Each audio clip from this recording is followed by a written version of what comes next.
Today's question is, what does what God has joined together let no one separate mean?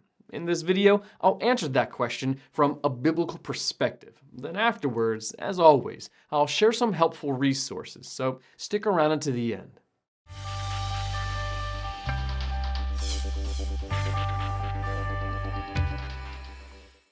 The command, what God has joined together, let no one separate, refers to marriage and divorce. It is from Jesus' teaching on marriage and divorce found in Mark chapter 10, verses 1 through 12, and Matthew chapter 19, verses 1 through 12.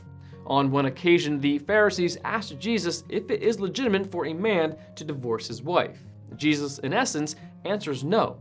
Haven't you read that at the beginning the Creator made them male and female, and said, for this reason a man will leave his father and mother and be united to his wife, and the two will become one flesh. So they are no longer two, but one flesh. Therefore, what God has joined together, let no one separate. Matthew chapter 19, verses 4 through 6. Also see Genesis chapter 1, verse 27, and chapter 2, verse 24.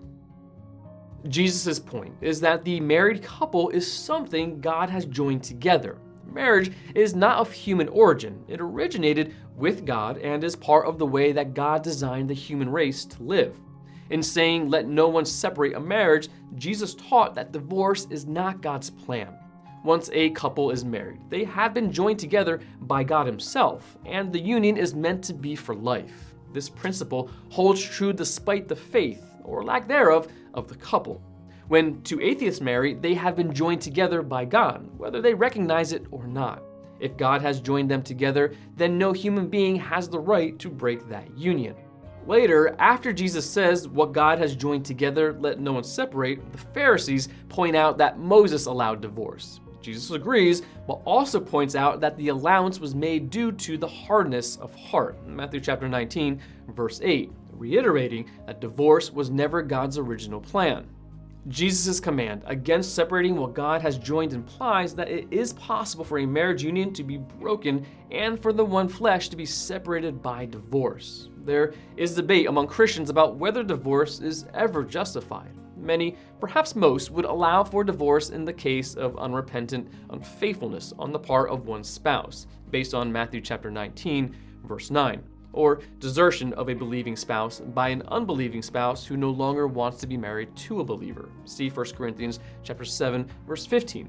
In these cases, the marriage bond has been broken by unfaithfulness or desertion, a severing of something that God has joined together, and it is a tragic occurrence.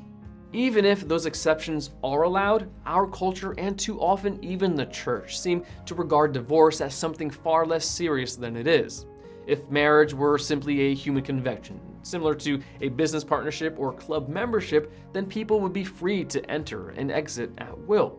Divorce is not simply two people deciding to part company. It is one or perhaps both of the marriage partners deciding that they will act decisively to end something that God intended to be permanent. That is a serious thing. Want to learn more? Subscribe so you don't miss the next video. Visit gotquestions.org for more great content, and check out the details section below this video. There's one book I recommend, along with several links to related questions. If you'd like to learn about Bible Munch, or if you're interested in bite-sized devotionals, subscribe to Bible Munch on YouTube. It's linked right here. Now remember, Got Questions? The Bible has answers. We'll help you find them.